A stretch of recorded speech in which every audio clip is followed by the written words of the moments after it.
As ceasefire talks with Lebanon continue, the Israeli government indicates that Israel could be very close to an agreement with Hezbollah. The question is, will a ceasefire actually happen, and will it happen anytime soon? An Iranian senior advisor has just made a statement saying that Iran is preparing to attack Israel yet again.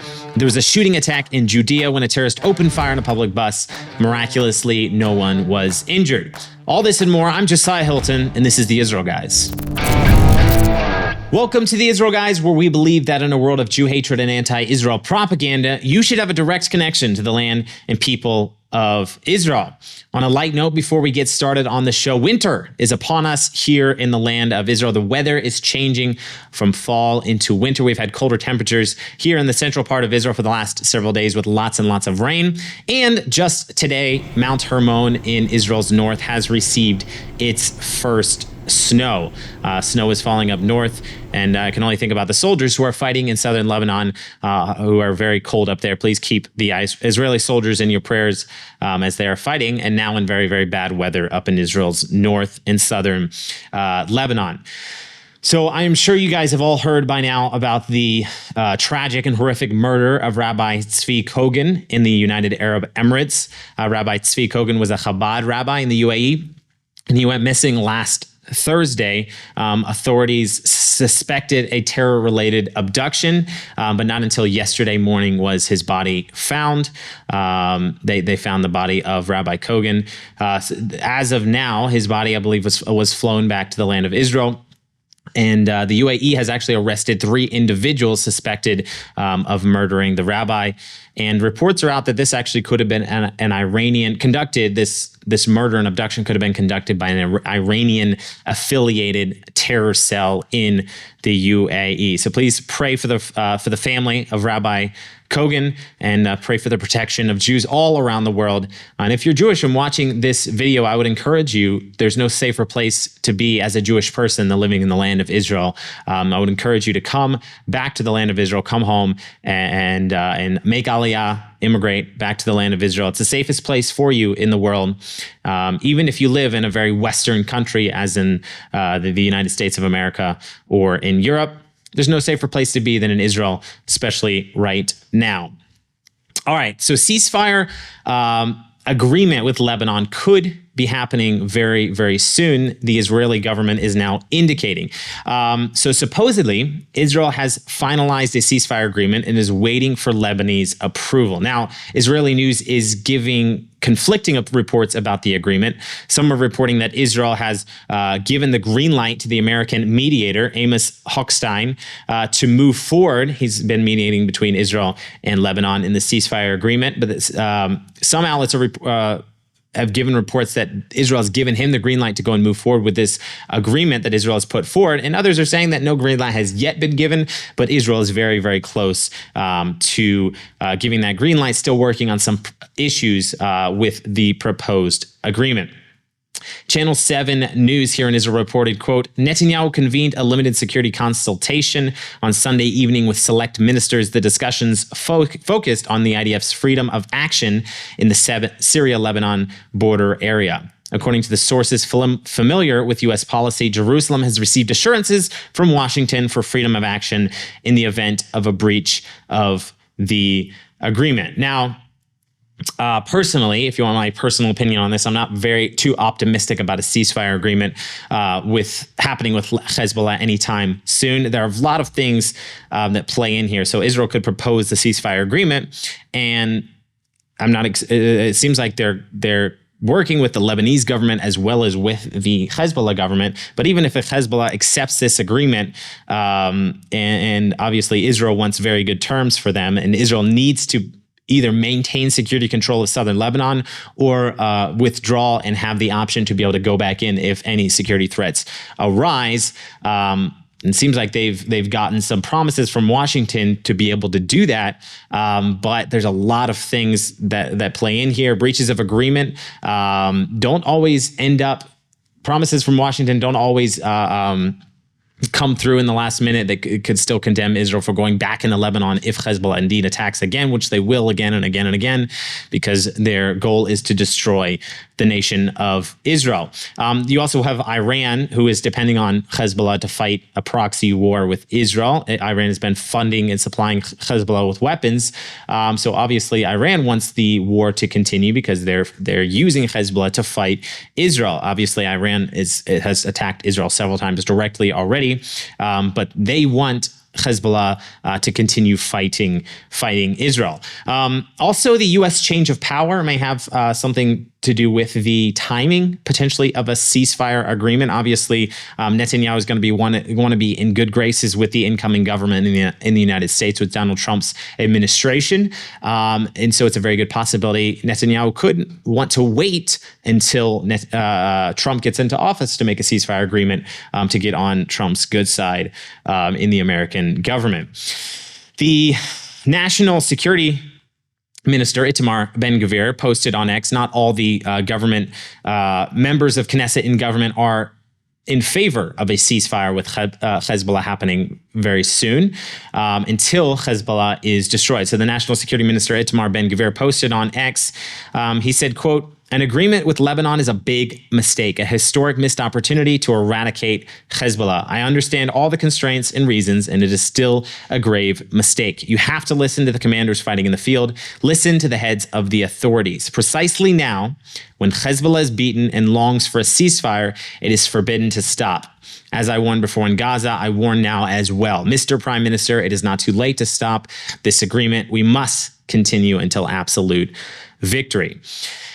Obviously, Itamar Ben-Gvir is very opposed to this, and he's taking the same stance as many government ministers were, and many Israelis were taking as far as the ceasefire agreement talks and the hostage negotiation talks with Hamas in Gaza as well. No, basically they're saying we can't give in to a ceasefire agreement, or we can't try to just stop the war and stop the fighting, because that's not how you fix the problem. There's a problem here with these terrorist organizations who want to eradicate the state of Israel. We need to get rid of the actual root of the problem, which is a very noble idea, and I think is the correct course of action. It's just a very hard, it's a hard thing for the Israeli public to, when are we going to see the end of it? So we're still fighting the war in the Gaza Strip against Hamas. We're still eradicating Hamas. Seems like Israel is stuck to that policy. They want to completely eradicate Hamas out of the Gaza Strip. It's just a very, unless you have that constant reminder, you have to fix the actual problem.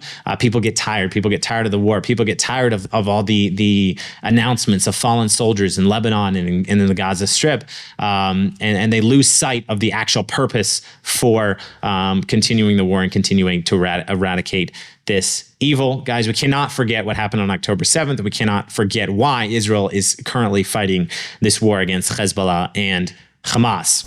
In these turbulent times, as Israel faces unprecedented threats, Israel's soldiers are making incredible sacrifices. They're risking their lives to protect civilians and searching for hostages in tunnels rigged with dangers by terrorists.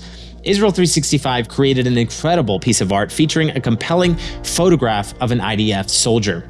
This exquisite piece is not just decor. It's a declaration of support and a symbol of standing behind Israel's defenders. The sacred prayer for IDF soldiers included with this poster adds depth and spirituality to its aesthetic. This prayer is a powerful call for divine protection and strength for those who are on the front lines. As it says in Psalm 121, 7 and 8, "The Lord will keep you from all harm. He will watch over your life. The Lord will watch over your coming and your going, both now and forevermore." This scripture reinforces our faith that God watches over Israel's soldiers and keeps them safe. Each IDF soldier sacrifices themselves for the protection of the land and the return of their hostages, standing on the side of life and justice. Click the link below to secure your Israel Remembrance brushed aluminum poster today and show that you stand with the IDF. Click the link in the description below to get your poster of an IDF soldier with a prayer today.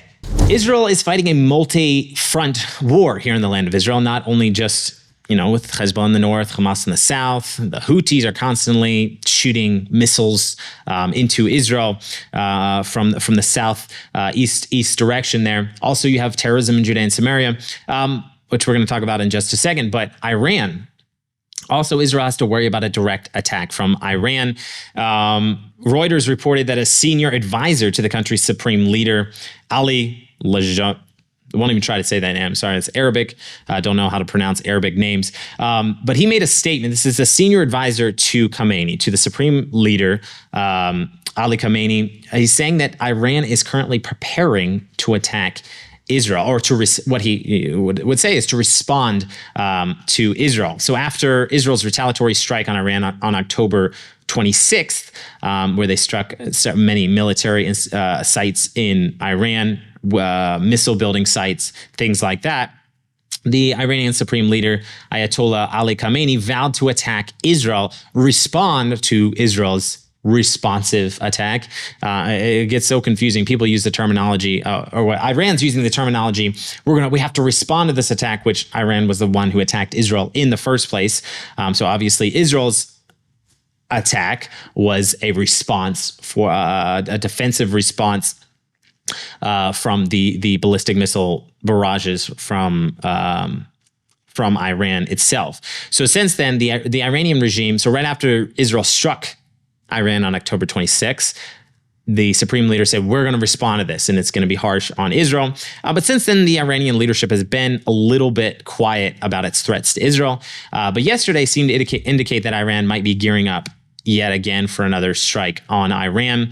Thankfully, Israel has made it clear that that they are at a high level of readiness for any attack that could come from the terror regime.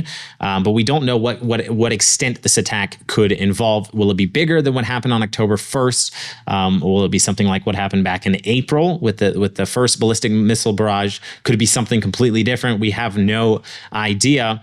But if it seems like if Iran is planning to attack Israel, which they could be just bluffing and say we're going to attack Israel, keep Israel on their toes, and keep Israel spending billions of dollars on defensive military, being in a position of readiness at all times. But if they are serious and are going to attack Israel, I think they will certainly do it before Trump's inauguration in January. Iran knows Trump. They've experienced a Trump administration in the United States, and they know that Trump has a very tough policy on Iran and its nuclear program. So I believe, and this is just my personal take, this is not necessarily the opinion of people in Israel, but I think that if an attack happens from Iran again, it will happen before Biden is out of office, before the hand of force, which Trump, peace through strength, his motto, before that comes back into the United States administration's office. Speaking about the war on terror inside of Judea and Samaria, just last night, an Israeli bus was attacked, a shooting attack down in Judea, actually, south of Jerusalem. So an Israeli public bus was fired upon from one of the villages down near Gush Etzion. Is traveling along the bypass road, the Al Arub bypass road. 4 bullet holes were found in the bus. Thankfully, it was a bulletproof bus. The windows were reinforced, so no one was injured in the attack. But the Israeli passenger who was sitting next to the window that got shot described her frightening experience. I want to read what she had to say. She said, quote, "I had my back to the window and suddenly we heard the sound of bullets hitting the bus. I immediately ducked and called the security hotline. While we were still on the bus, they said that they were sending a military force, and later, after we got off, they called to find out more. 4 bullet holes struck at the level of my head and body. If the bus wasn't reinforced, we'd be in a different place, God forbid. They promised that the bypass road would bring security, but whoever runs from terrorism chases after them. You can't run from terror, you must eliminate it." And so that was her experience there. Thank God the windows were reinforced with bulletproof glass and the woman was not injured. She could have very easily been killed in this attack. But she does bring up a very, very good point, talking about the bypass road. So this was one that was put in down south of right south of Gush Etzion Junction down in Judea. And there was also one put in very up close here in Samaria to us that skirts Hawara, which was the scene of many terrorist attacks last year. So the bypass roads, Israel built them for security. Israel built them because of terror attacks of these roads where Israelis had to travel through Arab villages, and Israel put in these bypass roads. The problem is it doesn't actually solve the problem of terrorism. It only skirts around the problem.